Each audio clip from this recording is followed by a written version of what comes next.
कहना चाहूँगा कि इस बिल की कामयाबी में सबसे ज़्यादा मेहनत मेरा नहीं, मौलाना फजल रहमान साहब का है। और मैं समझता हूँ कि जो मौलाना फजल रहमान साहब का किरदार इस पूरा प्रोसेस में रहा है, ये ना सिर्फ तारीख़ याद रखेगा, मगर आज अगर मैं इस फ्लोर पे फ़ख्र के साथ खड़ा हूँ कि हम ये आइन साजी का अमल कर रहा हूँ, तो इसमें भी सबसे बड़ा किरदार मौलाना फजल रहमान साहब का रहा है।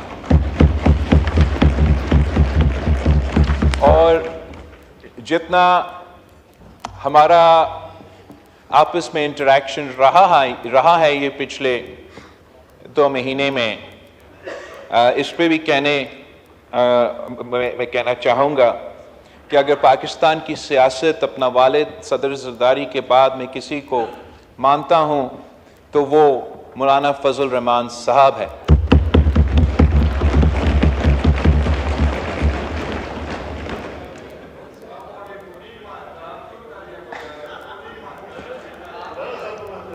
जी प्लीज़। अल्लाह ताला ने फरमाया है कि वत्तु इज़्ज़ु मंतशा वत्तु ज़िल्लु मंतशा, और जितना हमने अपना पार्लियामान का इज़्ज़त रखा है, अपना दस्तूर का इज़्ज़त रखा है, इस आइन साजी का अमल की इज़्ज़त रखा है, तो उसमें भी सबसे बड़ा किरदार मौलाना फजल रहमान साहब का।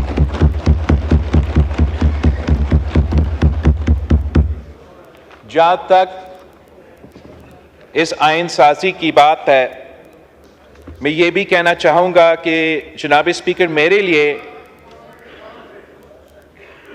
लिए अगर मैं कुरान पाक के बाद किसी किताब को मानता हूँ तो वो पाकिस्तान की दस्तूर है, पाकिस्तान की आइन है, हमारा इस्लामी वफाकी जमहूरी 1973 की कॉन्स्टिट्यूशन है।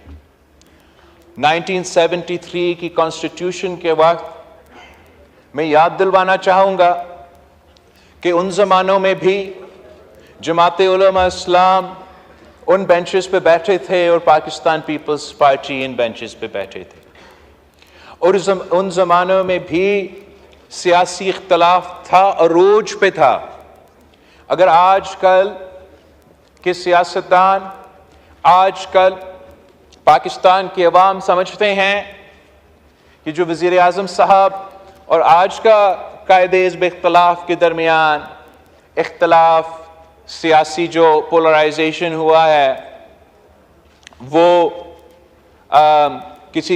कोई अरूज पे है, तो याद रखना चाहिए कि जब कायदे अवाम शहीद जुल्फ़िकार अली भुट्टो इस मुल्क का वज़ीर आज़म था और जमाते उलमा इस्लाम के कायदे हिज़्ब इख्तलाफ था, तो तब भी हमारा सियासी इख्तलाफ, नज़रियाती इख्तलाफ अरूज पे था।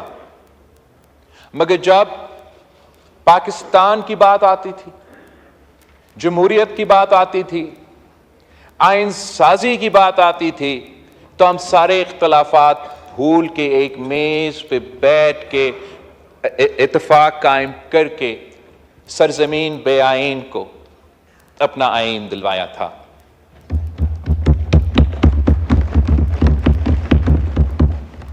हमने 18वीं तरमीम के वक्त उस दौर के सियासी हालात के मुताबिक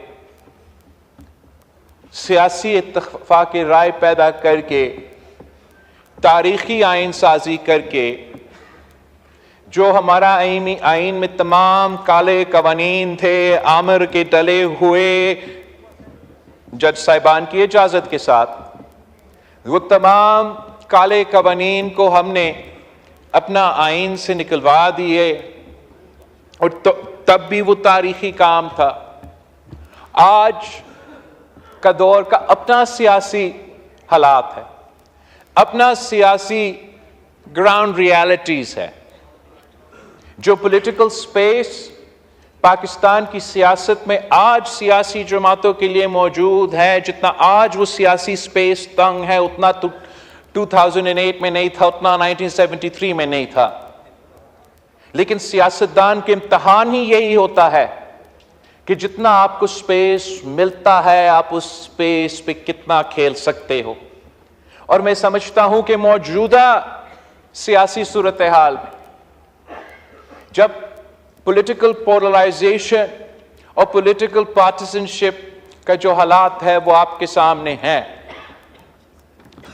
जब आमतौर पे ये तासुर दिया जाता है कि पाकिस्तान की सियासतदान एक दूसरे के हाथ तक नहीं मिलाने के लिए तैयार है, जहां हुकूमत के इत्तेहादी ऑपोजिशन की जो लार्जेस्ट पार्टी है उनसे हमारा बाकायदा राब्ता वैसे इतना ज्यादा नहीं होता।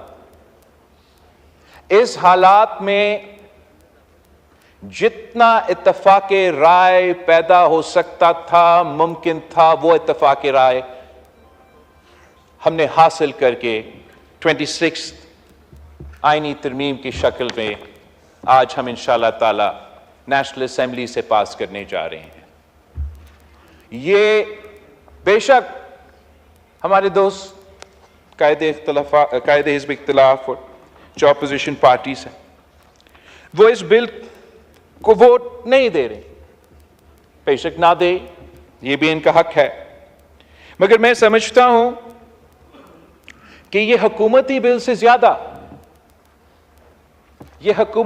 से ज्यादा इसमें जो पॉइंट्स है हुकूमत के या मतलब हुकूमती जमात मुस्लिम लीग नवाज के सबसे कम नुकात होंगे। इसमें सबसे ज्यादा अगर पॉइंट्स है तो वो पाकिस्तान पीपल्स पार्टी, JUI और 99.99% जो एतराजात PTI के थे वो निकाल के वोट ना दे। कंटेंट तो जनाब स्पीकर जितना क्लोज टू कंसेंसस हो सकता था वो है, और मैं समझता हूं कि ये सियासत की फतह है, ये जमहूरियत की फतह है, ये सियासी जमातों का फतह है, और हमारे भाई वो दे या ना दे ये इनका भी सियासी कामयाबी है।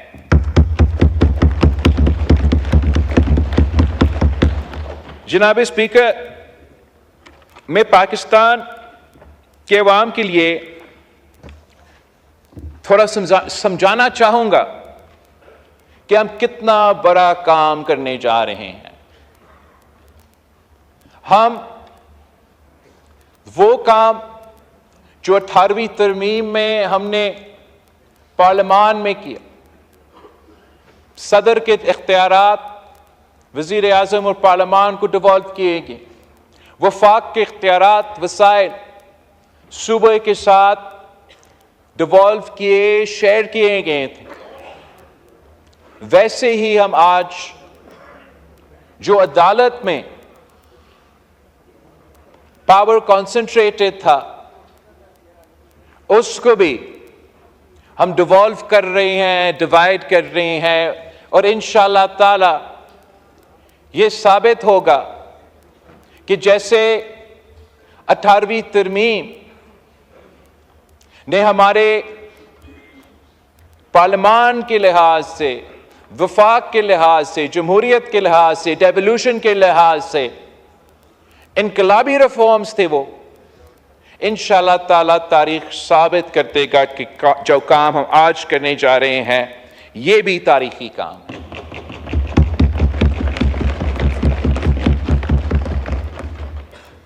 हम ये जरा देखें, गौर करें कि पाकिस्तान की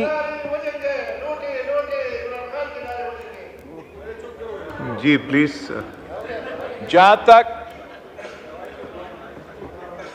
जनाब स्पीकर, जो लोग कहते हैं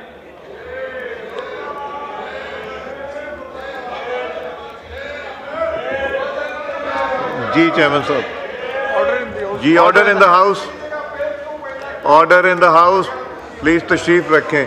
चेयरमैन साहब बात कीजिए प्लीज, चेयरमैन साहब बात। जनाब स्पीकर, मैं पाकिस्तान के अवाम से पूछना चाहूंगा आपके थ्रू कि क्या वो पाकिस्तान की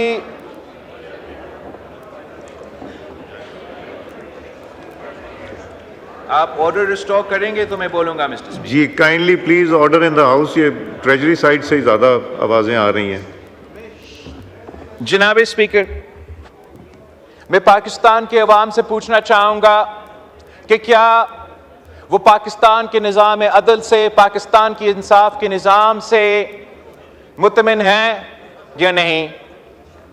मैं पाकिस्तान के अवाम से पूछना चाहूंगा कि क्या वो ये चाहते हैं कि जैसे पाकिस्तान की अदालत का निज़ाम चलता आ रहा है वैसे ही चलना चाहिए।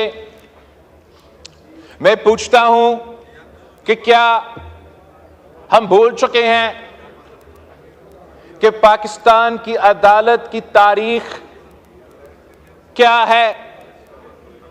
हमारा अदालत का काम था जमहूरियत का तहफ़्फ़ुज़ दिलवाना, हमारा अदालत का काम था आईन का तहफ़्फ़ुज़ करना, हमारा अदालत का काम था आमिर का रास्ता रोकना। जनाब स्पीकर, आप मुझे एक दफा बताए कि अदालत ने ये जिम्मेदारी पाकिस्तान की तारीख में कब पूरा किया है। आधा पाकिस्तान की हिस्ट्री में हम डिक्टेटरशिप रहे हैं, मगर वो डिक्टेटरशिप को कामयाब होने में सफ़े अव्वल का किरदार तो हमारा अदालत का रहा है। कायदे अवाम शहीद जुल्फ़िकार अली भुट्टो को इस अदालत ने तख्तेदार पे लटका दिया। जनरल ज़ियाउल हक को इस अदालत ने इजाजत दी कि आईन में तरमीम करे। इस अदालत ने 90 के दहाई में 58 2B के नाम पे एक न्यूज पेपर कटिंग का, जंग की न्यूज पेपर की कटिंग के बुनियाद पे 2-3 जज बैठ के शहीद मोहतरमा बेनज़ीर भुट्टो की पहली हुकूमत को खत्म कर देते। ये अदालत की तारीख कोई ढकी छुपी बात नहीं है कि अगर आमिर जनरल परवेज मुशर्रफ ने इस मुल्क पे राज किया तो उनको इजाजत इस अदालत ने दी। इस तरमीम में अगर इन्होंने तब्दीली लेकर आए तो इजाजत इस अदालत ने दी, और अगर वो यूनिफॉर्म में सदर का इलेक्शन लड़ा तो वो भी इजाजत इस अदालत ने दी। आइन का तहफ़्फ़ुज़ करने वाले, आइन का जमहूर का तहफ़्फ़ुज़ करने वाले, जनाब स्पीकर, ये है इनका किरदार आमिराना दौर में। जमहूरी दौर को हम जरा देख ले, 2008 से लेके 13 तक, 2013 से लेके 2018 तक। उसके बाद भी जमहूरी दौर में अचानक अदालत को जमहूरियत याद आती है। वो सिर्फ जमहूरियत और आईन और दस्तूर को तब इनको याद आता है जब हम जिदोजहद करके, हम कुर्बानियों दे के आमिर को भगाते हैं, तो फिर हमारा अदलिया को आईन, जमहूरियत और कानून याद आते हैं। मगर उस आईन और इस जमहूरियत को याद आते हुए भी वो अपने इख्तियार अवाम को इंसाफ देने पे इस्तेमाल नहीं करते। वो अपना इख्तियार आईन और जमहूरियत को तहफ़्फ़ुज़ देने के लिए इस्तेमाल नहीं करते। उन्होंने अपना इख्तियार एक के बाद एक वज़ीर आज़म को फारिग करने में इस्तेमाल किए हैं जनाब स्पीकर। अब हमारे ऑपोजिशन के दोस्त काला सांप की बात कर रहे हैं, दांत और जहर की बात कर रहे हैं। उनका नुक्ते नजर में इस आईनी तरमीम में ऐसे कोई शिक थे जो उनकी इनपुट के बाद हटाए गए। इनकी बिल्कुल अपना हक है, अपना राय है और कामयाब हुआ अपने मकसद में। मेरी नजर में इस पार्लियामान के लिए, इस आईन के लिए, इस जमहूरियत के लिए जो काला सांप, जो दांत रखने वाला जहर वाला काला सांप जो इस पूरा पार्लियामान के इर्द गिर्द घूम रहा है, इस पार्लियामान पे हमला करते आ रहा है, इस पार्लियामान के अफेयर्स में मुदाखलत करते आ रहा है, जिसने एक नहीं, मैं गिन नहीं सकता हूं कि कितने वज़ीर आज़म को फारिग करवाया, वो काला सांप हमारा इफ्तिखार चौधरी वाला अदालत है।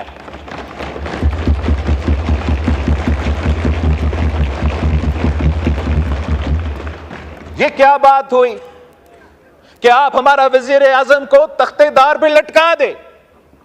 आप हमारा वज़ीर आज़म को जो सरेआम दहशतगर्दी के हमले में शहादत कबूल करती है, उसको इंसाफ नहीं दिलवा सकते। आप उसके बाद जो वज़ीर आज़म मुंतखब होते हैं, आप कहते हैं एक खत ना लिखने पे उसको फारिग कर देते हैं। उसके बाद दूसरा वज़ीर आज़म को कहते हैं कि आपने अपना बेटा से 10,000 दरम नहीं लिया, आपका 2 दहाई अक्सरियत है, मगर हम 5 जज साहब एक कलम के जरिए आपको फारिग करते हैं। हमने 58(2) भी खत्म किया तो अदालत ने सादिक और अमीन के जरिए वो 58(2) भी वापस अपने पास ले लिया। हमने अदम एतमाद को वो वाहिद जरिया समझा कि ये जायज आईनी जमहूरी तरीका है किसी वजीर आजम को हटाना।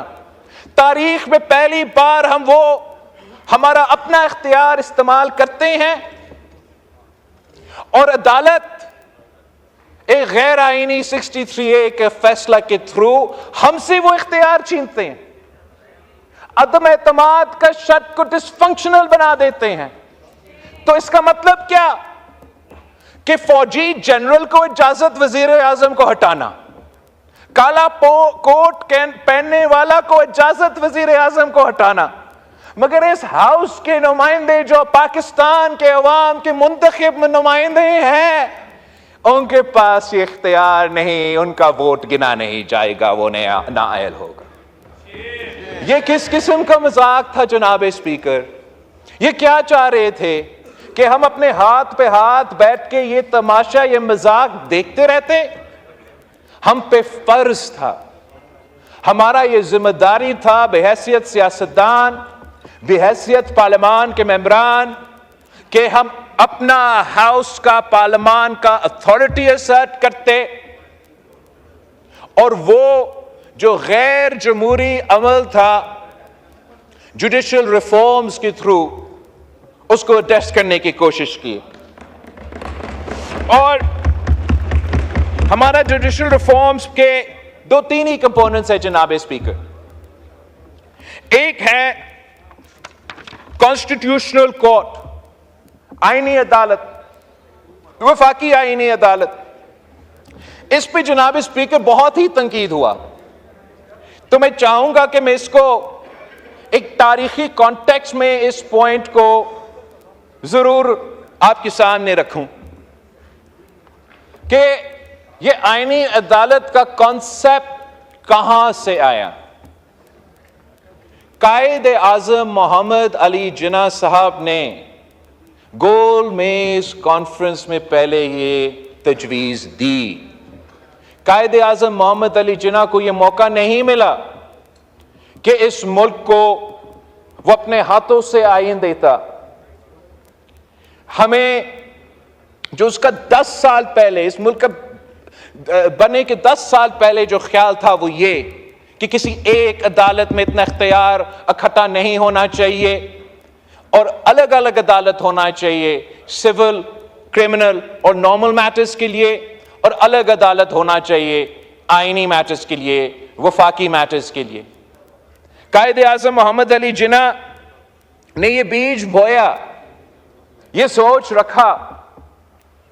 उसके बाद जस्टिस डुराब पटेल साहब ने, जनाब स्पीकर, और जस्टिस डुराब पटेल साहब के बारे में मैं ऑनरेबल हाउस को याद दिलवाना चाहूंगा कि जस्टिस पटेल साहब ऐसे मुंसिफ था जो कायदे अवाम शहीद जुल्फिकार अली भुट्टो के कत्ल केस में एक जस्टिस था, जज था, और जो इंसाफ मुझे आज जस्टिस फाइज ईसा का अदालत ने दिलवाया, वो इंसाफ जस्टिस डुराब पटेल ने उस बेंच पे बैठे हुए अपना ऑर्डर में लिखा।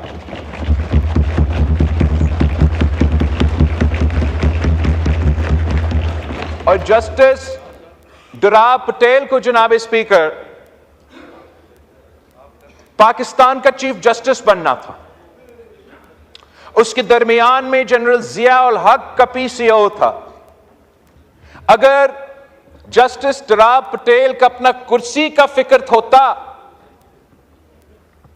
अगर जस्टिस डुराब पटेल के लिए अपना कुर्सी या चीफ जस्टिस सिर्फ अहमियत रखता, तो वो पीसीओ का ओथ लेता और इस मुल्क का चीफ जस्टिस बनता। मगर जनाब स्पीकर, ये इफ्तिखार चौधरी की तरह पीसीओ जज नहीं था। जस्टिस डुराब पटेल ने इस्तीफा दिया चीफ जस्टिसशिप को लात मार के, मगर ये पीसीओ ओथ नहीं लिया और आमरीत को कबूल नहीं किया।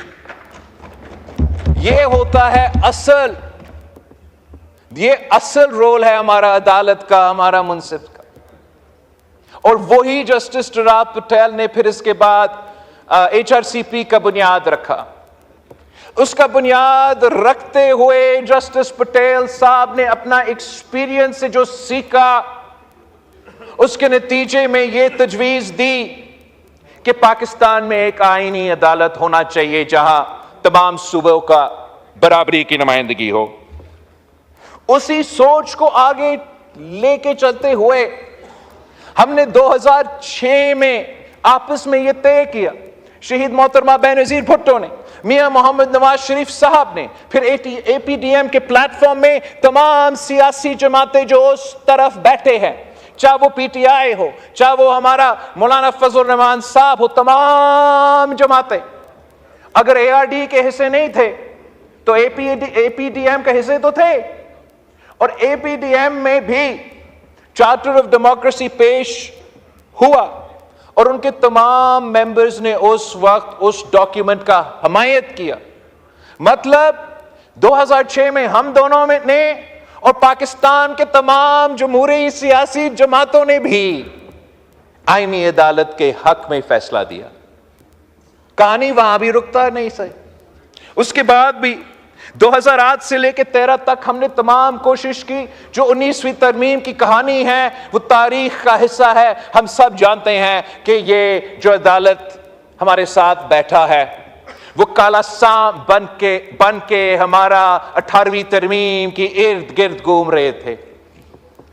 वो धमकी दी कि आपकी पूरी की पूरी 18वीं तरमीम जो 2 दहाई ने इस हाउस की कुल तादाद की हमायत हासिल थी, जिस पे तमाम सियासी जमातों ने इत्तेफाक किया, जिसके लिए मेरे जमात ने 30 साल सियासी जद्दोजहद लड़ी, शहीद मोहतरमा बेनज़ीर भुट्टो ने शहादत कबूल की। इसलिए कि हमने कहा कि जुडिशल रिफॉर्म्स होना चाहिए।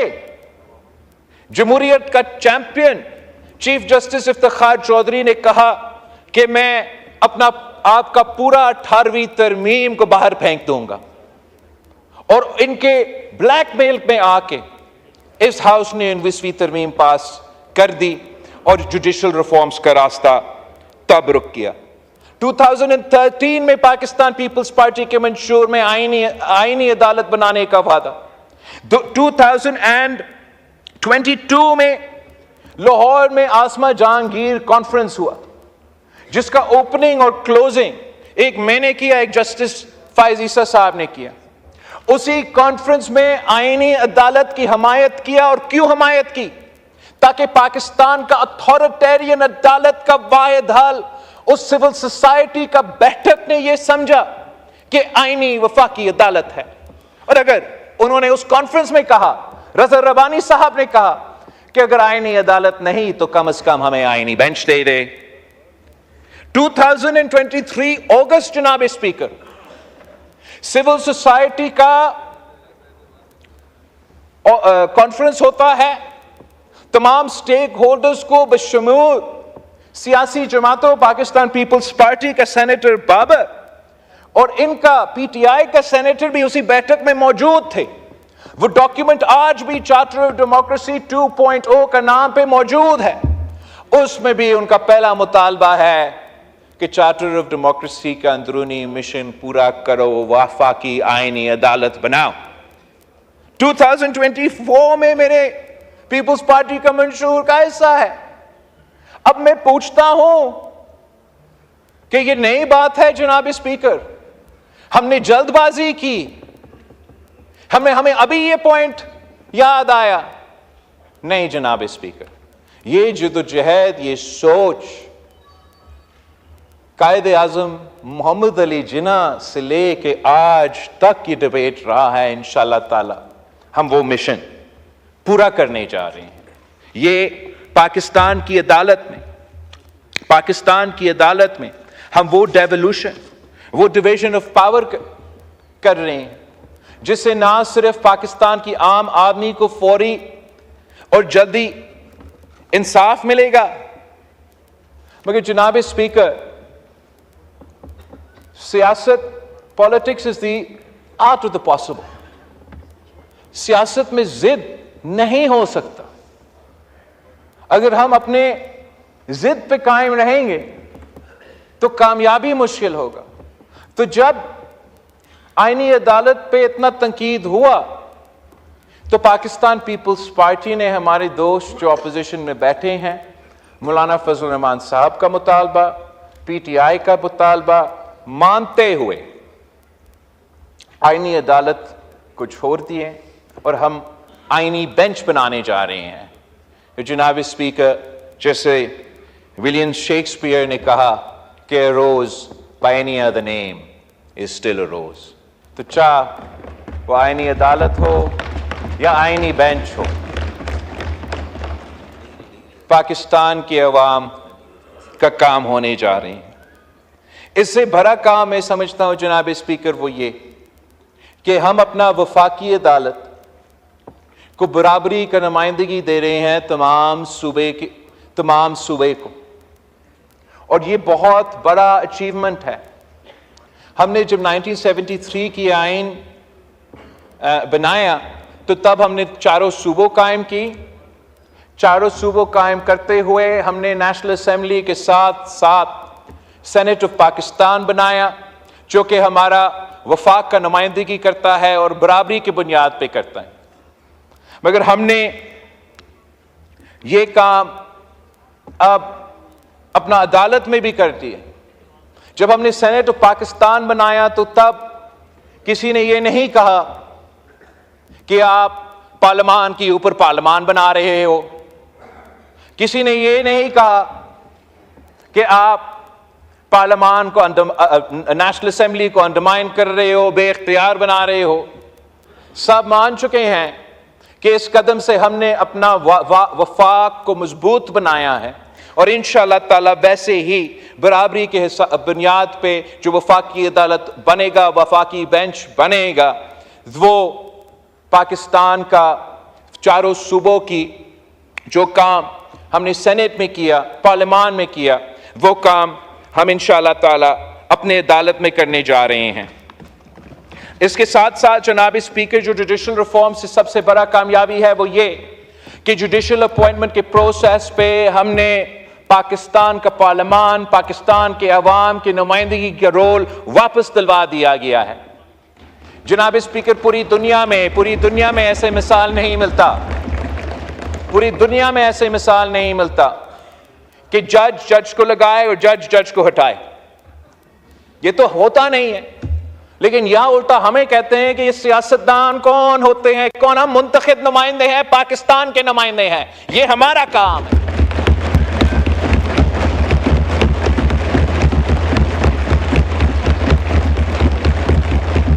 ये समझते हैं कि हम ये पावर हम इनसे छीन रहे हैं, इन्होंने ये पावर हमसे छीना जनाब स्पीकर, और वो भी जबरदस्ती। पाकिस्तान की तारीख देके, इस खित्ते की तारीख देके जजेस का अपॉइंटमेंट और जजेस का रिमूवल का तारीख क्या रहा है। एक जमाने में ये बादशाह या जो the king and queen of England के पास इख्तियार थी, जज को लगाना, जज को हटाना। उसके बाद गवर्नर जनरल के पास ये इख्तियार था, जज को लगाना, जज को हटाना। उसके बाद 1950s में बकायदा ये इख्तियार सदर पाकिस्तान के पास था, जज को लगाना, जज को हटाना। 1960s के आइन के थ्रू हमने ये फैसला किया कि जज को लगाना तो सदर पाकिस्तान का काम, जज को हटाना सुप्रीम जुडिशल काउंसिल। 1973 में हमने वही इख्तियार रखा कि हम लगाएंगे, सुप्रीम जुडिशल काउंसिल हटाएंगे।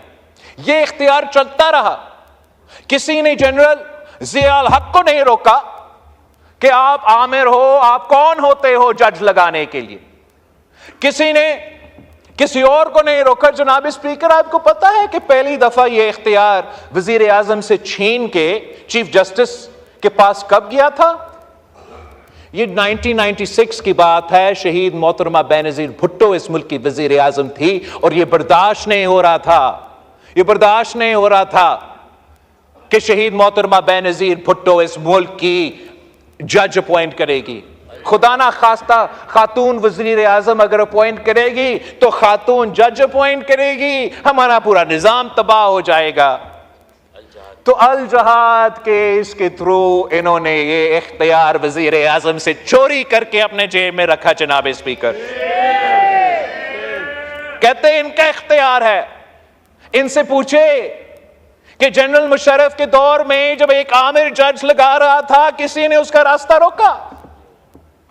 वो जो जजेस जिसको हम चैंपियंस मानते हैं, जिन्होंने रियासत को मां की तरह बनानी थी, वही जजेस ने मुशर्रफ के दौर में पीसीओ ओथ लिया था। जनाब स्पीकर, जब उनका कुर्सी खतरा में आ गया तो फिर उनको जमहूरियत याद आ गई, फिर उनको आजाद अदालत याद आ गई। और हम भी जरा अपना सियासत जो उस वक्त का था उस पर गौर करना चाहिए कि हमने भी जजेस को उन जमानों में ये आदत दिलवाई थी ना कि चीफ तेरे जान निसार बेशुमार बेशुमार। हमने ये आदत दिलवाई थी इनमें कि जितना जोर से सियासी नारा लगेगा उतना ऊंचा जुडिशरी में आपको ओहदा मिलेगा। हमने ये आदत डाल ली इनमें कि सियासत करना है इंसाफ ने, और उसके नतीजे में जो पाकिस्तान की अदालत का हश्र हुआ, पाकिस्तान क्या दुनिया में मजाक बन गए। जनाब स्पीकर, हर वजीर आजम को हटाए वो छोड़ दे, हर काम उनके पास। वो ना सिर्फ अदालत है, वो ना सिर्फ एग्जीक्यूटिव है, वो फॉरेन पॉलिसी भी तय कर सकते हैं, वो वजीर खजाना भी है, डैम भी बना सकते हैं, पोटैटो टमाटर और पकोड़े की कीमत भी का फैसला वो करेंगे। जनाब स्पीकर, अगर ये काम उनका है, ये काम भी उनका है, तो मैं पूछता हूं कि वजीर आजम साहब का, वजीर खारजा का, वजीर खजाना का काम क्या है? अगर इन्होंने ये काम करना था, या करना है, इससे बेहतर यह होता कि वो आके ये ओहदे संभाल के करते। रीको डीक में क्या नुकसान हुआ इस मुल्क की मीशत को, मैं कितना एग्जाम्पल्स आपको सुना सकता। किसी न किसी वक्त में हमने ये दरवाजा बंद करना था, हम वो दरवाजा बंद करने जा रहे हैं। मैं समझता हूं ये हम सब की कामयाबी है जो हमने इसके साथ साथ सूबे में आईनी बेंच की हाई कोर्ट्स में तजवीज दी है। उससे मेरे ख्याल में पाकिस्तान की आम आदमी को सबसे ज्यादा फायदा होगा जनाब स्पीकर। जो लोअर जुडिशरी है, that is where the wheels of justice grind the slowest. जो तादाद है केसेस के सुप्रीम कोर्ट ऑफ पाकिस्तान में, हर हाई कोर्ट में उससे ज्यादा केसेस हैं। और अगर सुप्रीम कोर्ट ऑफ पाकिस्तान में हम कहते हैं कि 15% आईनी केसेस है, तो हाई कोर्ट्स में 50% फंडामेंटल राइट्स 199 के लिहाज से केसेस है और 50% आम केसेस है। जैसे ही ये सूबे फैसले करके, ये रेजोल्यूशंस पास करके ये सूबाई बेंचेस कायम करेंगे, तो फौरन पाकिस्तान के अवाम को ये फर्क महसूस होगा कि रातों रात इंशाअल्लाह ताला उनको जल्दी और फौरी इंसाफ मिलना शुरू हो जाएगा। इसलिए 50% जो अदालत था वो 100% जो अदालत का तादाद था वो 50% का काम करेंगे। जो नया बेंच बनेगा वो बाकी काम करेंगे। जनाब स्पीकर, इस आईनी इस्लाहात में जमाते उलमा इस्लाम ने जो तजवीज़ दी और जो मानेंगे सेनेट ऑफ पाकिस्तान में और इसमें मौजूद है, वो हमारे रिबा के बारे में, सूद के बारे में एक तरमीम, काउंसिल ऑफ इस्लामिक आइडियोलॉजी के बारे में एक तरमीम। मैं ना सिर्फ इन इनपुट्स को वेलकम करता हूं, मैं समझता हूं कि जबकि हमारा इत्तेफाक हुआ है तो पेश जरूर मौलाना फजल रहमान साहब की जमात ने किया है, मगर ये हम सब के आईनी तरमीम है। और सबसे मजे की बात जनाब स्पीकर, इन तरमीम की वजह से, मौलाना फजल रहमान साहब के ये पॉइंट्स की वजह से मैं कहने के लायक हूं कि इस आइन में कुछ ऐसे है जो 100% इत्तेफाक हासिल करके पास हुए हैं सेनेट से। और इंशाअल्लाह ताला में उम्मीद रखता हूं कि कम से कम वो पॉइंट्स जो मौलाना फजल रहमान साहब की जमात खुद शामिल कर रहे हैं, तो मेरे दोस्त जो अपोजिशन बेंचेस में बैठे हैं वो उस पर वोट करके एटलीस्ट इस शर्त को आप मुत्तफ़िका आइन का हिस्सा जरूर मानेंगे।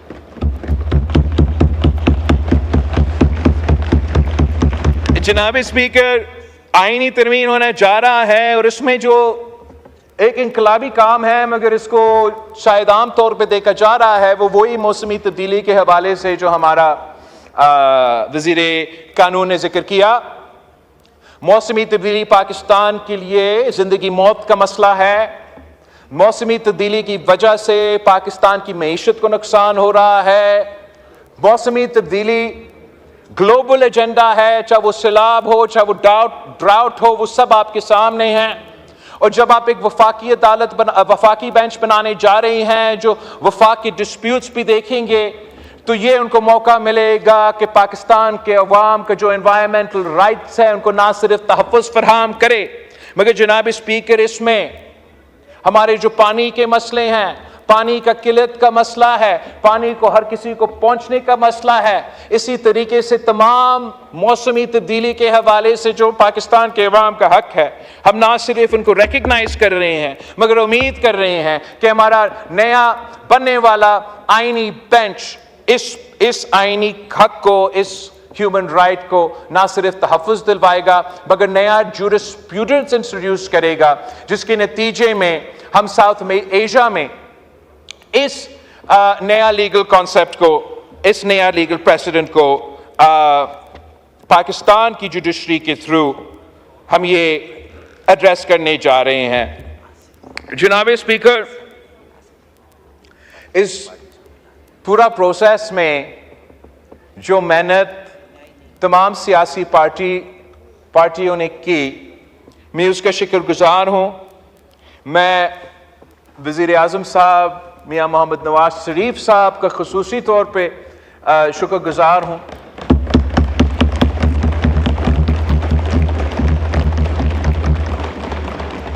हमारा MQM के दोस्तों का शुक्रगुजार हूँ, IPP के साथियों का, PMLQ का। कोई रह तो नहीं किया? मौलाना फजल रहमान साहब का जमात उलमा इस्लाम के बगैर तो ये काम हो ही नहीं सकता था। आपका शुक्रिया अदा भी करने वाला हूं, इंतजार करें भाइयों। मैं ANP का एमल वाली खान साहब का शुक्रगुजार हूं। मैं डॉक्टर मालिक साहब का और उनका जमात का, sorry ji please ji, doctor Malik साहब का मैं शुक्रगुजार हूं, और MWM का SIC का। बाप को कैसे भूल सकते हैं? बाप के बगैर ये काम ही नहीं हो सकता था। और मैं दिल से ये बात कह रहा हूं, मैं पाकिस्तान तरीके इंसाफ का शुक्रगुजार।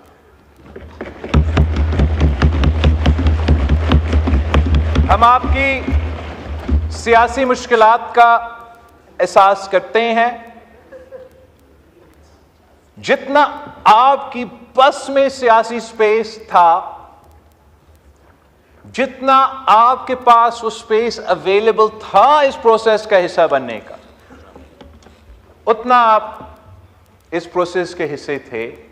चले, हमारा आपस में डायरेक्ट बात तो कमेटी के अलावा हुआ नहीं, पर आपका बात मौलाना से, तो मेरा बात मौलाना से, और वो बात फिर वजीर आजम से। तो चले इस तरीके से कान पकड़ते हैं। काम तो तरीकी होने जा रहा है जी।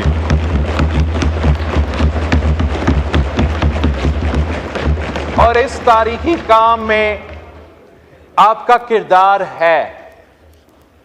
आपके जब एतराज निकले तो वो भी आपका एक किस्म का सियासी कामयाबी है।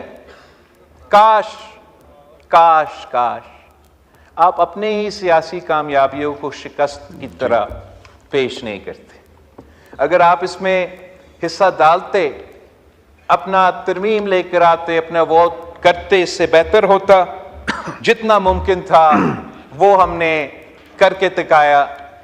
इस सियासी सूरत हाल में ये सियासी कारनामा है। हम दुआगो है कि हमारा ये जो मेहनत के नतीजे में जुडिशल रिफॉर्म्स होने जा रहे हैं, जो चार्टर ऑफ डेमोक्रेसी के नामुकम्मल मिशन को हम मुकम्मल करने जा रहे हैं, दुआ हमारा ये है कि नीयत मेरा साफ था, मौलाना फजल रहमान साहब का नीयत भी साफ। उम्मीद ये है कि जो इंसाफ हम दिलवाना चाह रहे थे वो इंसाफ इंशाअल्लाह ताला हमारा आईनी बेंच, हमारा सूबाई बेंच दिलवाएंगे। और मैं फ़ख्र करता हूँ जनाब स्पीकर कि जब आप इस हाउस के अंदर आते हैं तो it says the foundation stone of the national assembly has been laid by Shaheed Zulfikar Ali Bhutto. मैं फ़ख्र करता हूँ जनाब स्पीकर, आप उसी अदालत जो मेरे ख़ानदान के लिए वो supreme court is like a crime scene for the judicial murder of Shaheed Zulfikar Ali Bhutto, मगर उस अदालत का भी फाउंडेशन स्टोन कायदे अवाम और फिर शहीद मोहतरमा बेनज़ीर।